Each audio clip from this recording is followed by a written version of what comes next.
Hello friends, शांति smart study में आपका स्वागत है। पिछले वीडियो में मैं आपको बताई थी सौरमंडल और ग्रह के बारे में, और इस वीडियो में बताने वाली हूँ कि पृथ्वी की उत्पत्ति और विकास के बारे में। दोस्तों, एक बार हम लोग फिर से पिछले वीडियो को रिवाइज करते हैं। तो मैं बताई थी जो सौरमंडल शब्द है ये दो शब्दों से मिलकर बना हुआ है। तो एक पहला शब्द है वो है सौर और दूसरा शब्द है वो है मंडल। तो सौर का मतलब होता है सूर्य, मंडल का मतलब होता है परिवार। तो सौरमंडल का तात्पर्य है कि सूर्य के परिवार से। अब सूर्य के परिवार के अंदर कौन कौन से सदस्य आते हैं? तो पहला सदस्य आता है सूर्य, दूसरा आता है ग्रह। कितने ग्रह आते हैं? 8 ग्रह आते हैं। और उपग्रह आते हैं, वो आते हैं 172 उपग्रह, धूमकेतु, उल्कापिंड, इन सभी समूहों को मिलाकर ही सौर मंडल का निर्माण होता है। और सौर मंडल के अंदर जो सूर्य है, सूर्य एक तारा है, और जो ग्रह है वो एक खगोलीय पिंड है। लेकिन इन दोनों में अंतर क्या है? एक ग्रह या फिर एक तारा में दोनों में अंतर क्या होता है? तो इसके अंदर अंतर ये होता है कि जो ग्रह है उनके पास उनका स्वयं का प्रकाश और ऊष्मा नहीं होता है, जबकि एक तारे के पास उसका स्वयं का प्रकाश और ऊष्मा होता है। तो सूर्य क्या है? सूर्य एक तारा है और सूर्य के पास भी अपना स्वयं का प्रकाश और ऊष्मा है। लेकिन जो पृथ्वी है, पृथ्वी क्या है? पृथ्वी ग्रह है। पृथ्वी के पास ना ही इसका स्वयं का प्रकाश है और ना ही ऊष्मा है। तो जो पृथ्वी क्या करती है, जो ऊष्मा और जो प्रकाश है, ये सूर्य से ग्रहण करती है। और जो सोलर सिस्टम के अंदर जितने भी ग्रह हैं, वो सारे ग्रहों के जो ऊष्मा का स्रोत है या प्रकाश का स्रोत है, वो सिर्फ एक तारा है, वो तारा है सूर्य। तो यहाँ तक हमने स्टडी किया था। अब हम लोग पढ़ने वाले हैं कि जो ग्रह है इनका फॉर्मेशन कैसे हुआ है, इनका निर्माण कैसे हुआ है। दोस्तों, मैंने टॉपिक में लिखा है पृथ्वी की उत्पत्ति और विकास के बारे में, और मैं भी बताने वाली हूँ कि जो ग्रह है उनका फॉर्मेशन कैसे हुआ है। दोस्तों, अब ये यहाँ ध्यान रखिए, अगर कभी हम लोग एक मानव के इतिहास के बारे में पढ़ रहे हैं कि एक मानव का जन्म कैसे हुआ, तो इसका मतलब एक ये नहीं है कि हम लोग सिर्फ एक मानव के बारे में पढ़ रहे हैं। इसका मतलब ये है कि हम लोग सारे मानव के बारे में पढ़ रहे हैं कि मानव का जन्म कैसे हुआ था, उनका उनका इतिहास क्या है। तो ठीक वैसे ही अगर मैं पृथ्वी ग्रह के बारे में स्टडी कर रही हूँ कि इसका फॉर्मेशन कैसे हुआ है, तो जितने भी सोलर सिस्टम के जितने भी ग्रह हैं, तो मैं ये जान सकती हूँ कि इन सारे ग्रहों का निर्माण ऐसे ही हुआ होगा। तो इसी एक प्रोसेस का ये जो भी आगे बढ़ने का ये क्या है, एक प्रोसेस है। तो दोस्तों, फिर हम लोग स्टार्ट करते हैं जो प्लेनेट है इनका जो भी पृथ्वी की उत्पत्ति और इसका विकास कैसे हुआ है।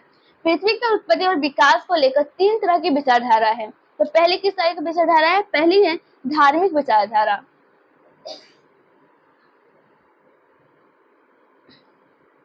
धार्मिक विचारधारा। और दूसरा विचारधारा है वो है आरंभिक विचारधारा।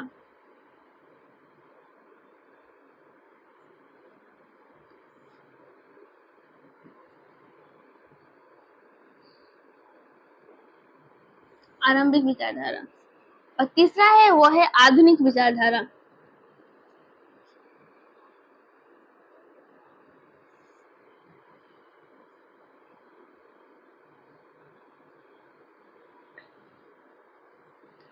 जैसे धार्मिक विचारधारा है, जो पहले के लोग थे उनका मानना था कि जो हमारी पृथ्वी है या फिर जो मानव है, जो जीव जंतु है, इनका निर्माण भगवान ने किया है, और भगवान ही क्या इस सृष्टि के रचयिता है, यानी भगवान की वजह से ही आज हम लोग हैं। तो इनका क्या मानना था कि सभी जितने भी जीव जंतु, जितने भी मानव है या फिर जितने भी प्लेनेट है, ग्रह है, सबका जो निर्माता है वो है भगवान है।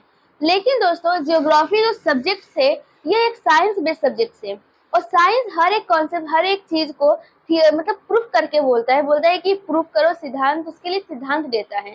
लेकिन ये जो धार्मिक विचारधारा है, इसके लिए कोई भी सिद्धांत नहीं, ये कभी प्रूफ नहीं किया गया है, इसलिए जियोग्राफी में इसको कभी भी एक्सेप्ट नहीं किया जाता, इसको कभी भी स्वीकारा नहीं गया है। तो जो दूसरी विचारधारा है वो है आरंभिक विचारधारा। आरंभिक विचारधारा को भी जो जियोग्राफी में उतनी मान्यता प्राप्त नहीं है, लेकिन तभी भी हमको इसके बारे में पढ़ना होगा। आरंभिक विचारधारा क्या है? जो पहले के समय में जो दार्शनिक रिया करते थे, जैसे कि अरस्तु हुए, इस टाइप के जो दार्शनिक थे, तो जो अपनी विचारधारा देते थे उसको बोलते हैं आरंभिक विचारधारा। जो इस समय हम लोग वैज्ञानिक का नाम सुनते हैं, तो जो पहले के समय पे ये वैज्ञानिक नहीं हुआ करते थे, एक दार्शनिक हुआ करते थे। और जो दार्शनिक थे उस समय पे उतनी टेक्नोलॉजी एडवांस नहीं थी कि वो हर एक चीज को प्रूफ कर सके, इसलिए वो क्या करते हैं, कल्पना करते थे कि हाँ हमारी पृथ्वी की उत्पत्ति ऐसी हुई होगी। तो क्या था, एक कल्पना था, एक सोच था, एक विचार था, लेकिन उसको कभी भी प्रूफ नहीं किया गया है, इसलिए ज्योग्राफी में इसको भी मान्यता नहीं प्राप्त है। लेकिन तभी भी मुझे या फिर आपको इसके बारे में पढ़ना ही होगा कि आरंभिक विचारधारा क्या है।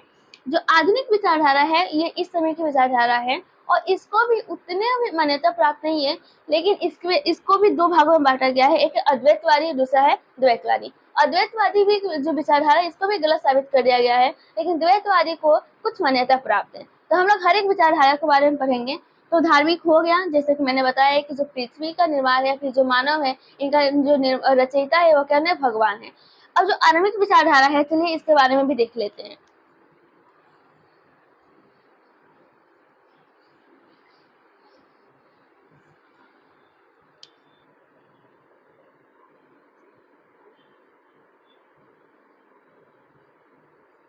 आरंभिक विचारधारा,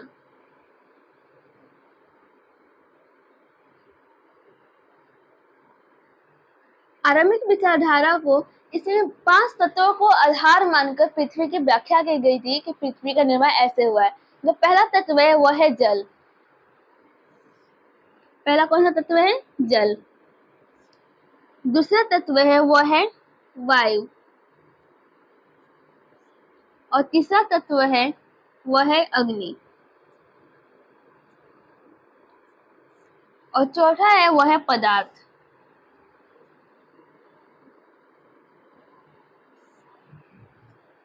एक दार्शनिक आते हैं जिनका नाम है थेल्स। इनका क्या कहना है? इनका कहना है कि जो हमारी पृथ्वी है इसका निर्माण जल से हुआ है, और जल से हमारी पृथ्वी बनी हुई है। तो जो थेल्स थे ये यूनान के एक महान दार्शनिक है। तो ये कहाँ के दार्शनिक है? यूनान के। और थेल्स के बारे में आपने सुना होगा। जो थेल्स है ज्योमेट्री के पिता भी है, इनका ज्योमेट्री का जनक भी कहा जाता है। तो ये क्या था? थेल्स थे। तो इनका क्या कहना था? इनका कॉन्सेप्ट था कि जो हमारी पृथ्वी है इसका निर्माण जल से हुआ है। और दूसरे नंबर पर आता है वायु। तो वायु को आधार मानकर अनेक्सिमेंडर ने व्याख्या की थी। इनका क्या नाम है? अनेक्सिमेंडर।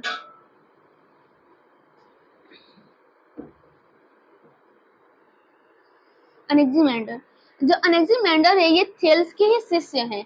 लेकिन इनका कहना था कि जो हमारी पृथ्वी है वो पहले क्या थी? पहले वायु थी, फिर वायु से क्या हुआ? अग्नि का निर्माण हुआ, और अग्नि से ही क्या बना? अग्नि से जाके बना जल, और जल से हमें पृथ्वी का निर्माण। तो ये बहुतत्ववाद के समर्थक थे। तो ये किसका समर्थक थे? बहुतत्ववाद। क्योंकि इन्होंने कई तत्वों को आधार माना, तब जाके पृथ्वी की व्याख्या की कि हाँ इस प्रकार हमारी पृथ्वी का निर्माण हुआ है। लेकिन जो थेल्स है ये एक तत्ववाद के समर्थक थे,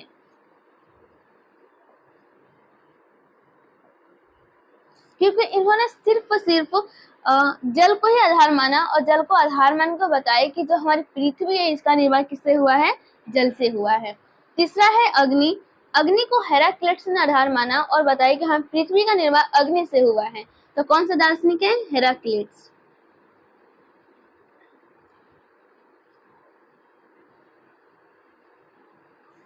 हेराक्लिटस। अब आता है पदार्थ। पदार्थ को आधार माना पाइथागोरस ने। पाइथागोरस एक बहुत बड़े दार्शनिक हैं, और इनका कहना था कि जो हमारी पृथ्वी है ये बहुत सारे पदार्थों से मिलकर बनी हुई है। तो इसको कहना था मैंने पाइथागोरस।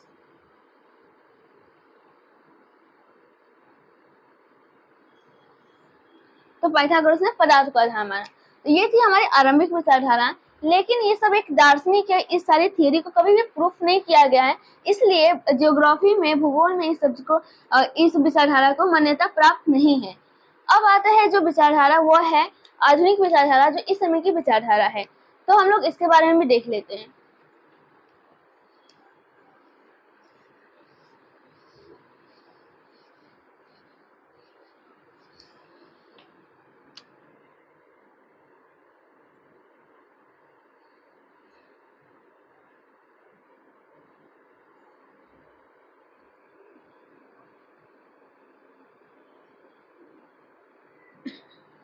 ये है आधुनिक विचारधारा। आधुनिक विचारधारा को दो भागों में बांटा गया है। तो कितने भागों में बांटा गया है? दो भागों में। पहला है अद्वैतवादी,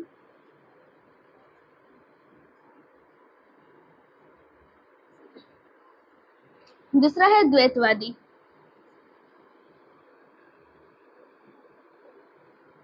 अब अद्वैत क्या है? अद्वैतवादी क्या है? दोस्तों अद्वैतवादी में इसमें एक तारों की संकल्पना की गई है कि एक तारा से ही क्या हुआ है? पृथ्वी या फिर कोई भी ग्रह है उनका निर्माण हुआ है। इसमें किसकी संकल्पना की गई है? एक तारा की।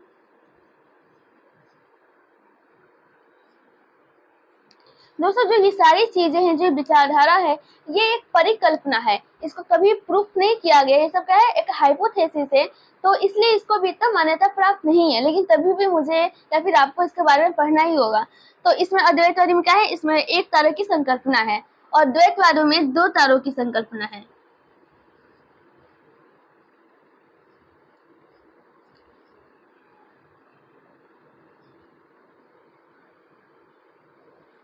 दो तारे की संकल्पना।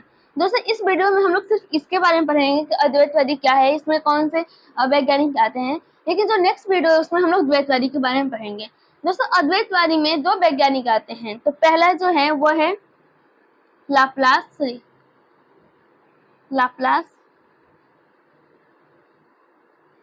और दूसरे वैज्ञानिक है वो है कांट। तो हम लोग एक एक के बारे में, लाप्लास का थ्योरी क्या है, कांट का थ्योरी क्या है, इसके बारे में भी हम लोग अध्ययन करेंगे।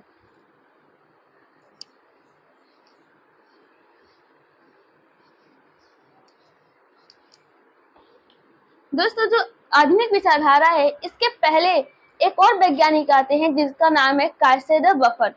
इनके बारे में हम लोग देख लेते हैं, क्योंकि दोस्तों इनके बाद ही, कार्से द बफर के बाद ही जो आधुनिक विचारधारा है दो भागों में बटा, वहां से वैज्ञानिक पहल की शुरुआत हुई थी, इसलिए हमें कार्से द बफर के बारे में भी पढ़ना होगा।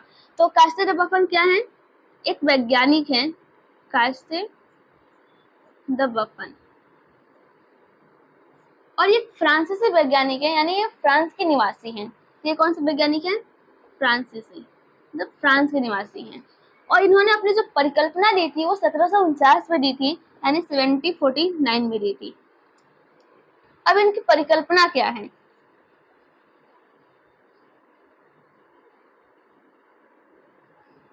इनकी परिकल्पना ये है कि इनका कहना था कि सूर्य था, सपोज ये सूर्य है यहाँ पे, और सूर्य के साथ सूर्य यहाँ पे एक धूमकेतु था।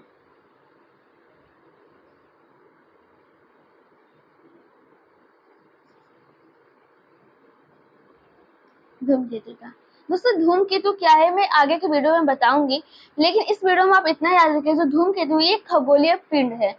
तो दोस्तों ये जो धूमकेतु है, इसके पास में क्या होता है, गुरुत्वाकर्षण बल होता है, और सूर्य के पास में बहुत अधिक मात्रा में क्या है, ग्रेविटी फोर्स है, यानी अट्रैक्शन फोर्स है। तो जब ये धूमकेतु इस सूर्य के पास से गुजरा, तो इस दोनों के पास क्या, दोनों से क्या अट्रैक्शन फोर्स से लगा, और अट्रैक्शन फोर्स की वजह से इसके सूर्य के छोटे छोटे मलबे बाहर आने लगे, और यही मलबा क्या बना, ठंडा होके ग्रह का निर्माण किया, और इसी में से हमारी पृथ्वी थी। तो ऐसा कहना था कार्से द बफर का, लेकिन इस परिकल्पना को गलत साबित कर दिया गया। गलत इसलिए साबित कर दिया गया क्योंकि जो लोग थे, जो वैज्ञानिक थे, इनका कहना था कि अगर ये जो ग्रह हैं, अगर ये सन से मिलकर बने हुए हैं, सन के मलबे से मिलकर बने हुए हैं, तो इसका मतलब कि अगर सन जिस गैस से बना हुआ है उस गैस से भी ये ग्रह भी बने होंगे। लेकिन जब रिसर्च किया गया तो पता लगा कि सूर्य किसी और गैस से बना हुआ है, और जो ये ग्रह है किसी और गैस से बने हुए हैं, तो इसलिए इसको क्या किया, गलत साबित कर दिया गया। दूसरा रीजन ये बताया जाता है कि इस परिकल्पना गलत साबित होने का, कि ये कि जो धूमकेतु है, अगर यहाँ पे ये आया और इससे मलबे निकले, तो ये धूमकेतु गया कहाँ पे, अगर ये धूमकेतु आज भी है तो फिर क्यों नहीं जो ग्रह की संख्या क्यों नहीं बढ़ती है, क्योंकि आज भी तो उसके पास अट्रैक्शन फोर्स होगा, या फिर इसके पास अट्रैक्शन फोर्स होगा, तो इन दोनों का अट्रैक्शन फोर्स से भी और भी मलबे निकलने चाहिए, जो कि एक ग्रह बनना चाहिए, तो ग्रह की संख्या नहीं बढ़ती है। तो इसका मतलब कि ये थ्योरी है क्या है, गलत है। अब हम लोग जो आधुनिक विचारधारा में दो वैज्ञानिक नाम दिखे थे, तो हम लोग उनके बारे में पढ़ लेते हैं कि उनकी परिकल्पना क्या है।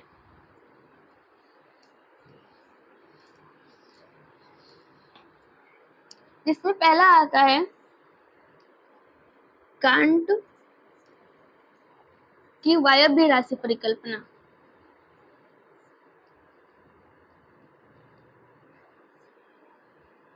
वायव्य राशि परिकल्पना, और जो सेकेंड है वह है लाप्लास, लाप्लास की निहारिका परिकल्पना।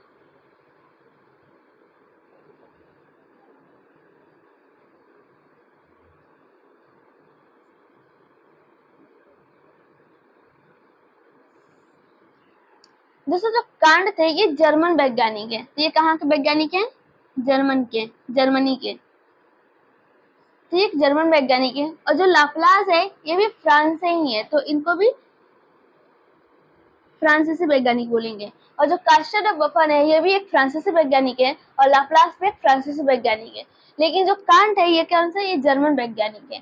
तो दोस्तों इनकी भी परिकल्पना क्या थी? इनकी परिकल्पना थी कि जो हमारा जो हमारा सौर मंडल है, जो भी हमारा आकाश गंगा है, आकाश गंगा अपने अक्ष पर घूर्णन कर रहा था और घूर्णन करते करते उसमें ऊष्मा की वृद्धि हो गई और ऊष्मा की वृद्धि होने की वजह से जो आकाश गंगा का कुछ पार्ट उससे अलग हो गया और वही भाग ठंडा होकर ग्रह का रूप धारण कर लिया। मान लीजिए कि हमारा आकाश गंगा है और क्या करे? घूर्णन कर रहा है। अब घूर्णन करने से क्या होगा? जो टेम्परेचर है इसका बहुत ही ज्यादा हाई हो जाएगा। अब जब टेम्परेचर हाई होगा, बहुत तेजी से घूर्णन कर रहा है, तो क्या होगा? इसके छोटे छोटे भाग क्या होंगे? अलग हो जाएंगे। अब जो यही भाग क्या बनेंगे? प्लेनेट बनेंगे, यानी ग्रह बनेंगे।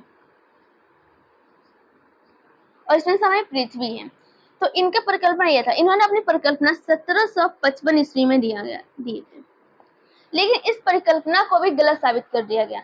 अब कौन से बेसिस पर गलत साबित किया गया? तो इनमें कहा गया कि जो कांट है इन्होंने जो गणित के फॉर्मूले लगाए हैं वो गणित का फॉर्मूला ही गलत है। इन्होंने जो गणित का फॉर्मूला है क्या है, उन्होंने सही तरीके से नहीं लगाया है, इसलिए इस परिकल्पना को गलत साबित कर दिया गया। अब आते हैं लाप्लास की निहारिका परिकल्पना। तो दोस्तों आपने निहारिका के बारे में पढ़ा होगा कि निहारिका क्या होती है। तो इनका भी यही कहना था कि जो हमारी निहारिका है ये भी अपने अक्ष पर घूर्णन कर रही थी और सेम थिंग्स कांट का भी कहना था कि निहारिका अपने अक्ष पर घूर्णन कर रही थी। अब इनका कहना था कि हमारी निहारिका में ऊष्मा की वृद्धि हो गई। इनका भी कहना था कि उसमें क्या हुई? ऊष्मा की वृद्धि हो गई। देखिए इन दोनों की जो थियोरी है, जो इनका परिकल्पना है, थोड़ा थोड़ा सेम है, बस थोड़ा सा ही अंतर है। अंतर ये कब क्या हुआ? अब जब ऊष्मा की वृद्धि, ऊर्जा की इसमें जब वृद्धि हो गई, तब इसमें से निहारिका में से एक छोटा सा पार्ट अलग हुआ और वो पार्ट में क्या हुआ? विस्फोट हुआ। और जब विस्फोट हुआ तो बहुत छोटे छोटे टुकड़ों में वो चारों ओर फैल गया और वही टुकड़े ठंडे होकर ग्रह का रूप धारण किए। अब इन दोनों में परिकल्पना डिफरेंस क्या है? डिफरेंस ये है कि इनका कहना था कि जब निहारिका अपने अब घूर्णन कर रहा था तो इसके ही छोटे छोटे भाग मलबे निकले और वही मलबा क्या बना? प्लैनेट बना, यानी ग्रह बना। लेकिन इनका कहना था कि जब निहारिका अपने अक्ष पर घूर्णन कर रहा था तो उसका सिर्फ एक पार्ट अलग हुआ, एक मलबा ही अलग हुआ और उस मलबा में क्या हुआ? विस्फोट हुआ। और जब विस्फोट हुआ तो अलग अलग ग्रह बने, अलग अलग पार्ट बने, यानी वही ठंडा हो गया, क्या बने? ग्रह बने। तो इनका भी क्या कहना था कि जो हमारी आकाश गंगा है, यानी जो आकाश गंगा है, इसमें क्या हुआ? इसमें भी टेम्परेचर का वृद्धि हो गया और ये क्या हुआ? अलग हुआ। लेकिन इसमें क्या था? एक मलबा निकला था, छोटा सा एक भाग निकला था और इसमें क्या हुआ? विस्फोट हुआ और यही क्या हुआ? छोटे छोटे भागों में टूटा और जाके ग्रह का रूप धारण किया। तो ठीक ऐसे ही जो कांट की वायवीय से परिकल्पना है, लाप्लास की निहारिका परिकल्पना है, तो ये इस प्रकार की है। तो नेक्स्ट वीडियो में आपको पढ़ाने वाली हूँ कि द्वैतवादी सिद्धांत के बारे में, कि उसमें दो तारों की संकल्पना है तो किस प्रकार की है। Thank you.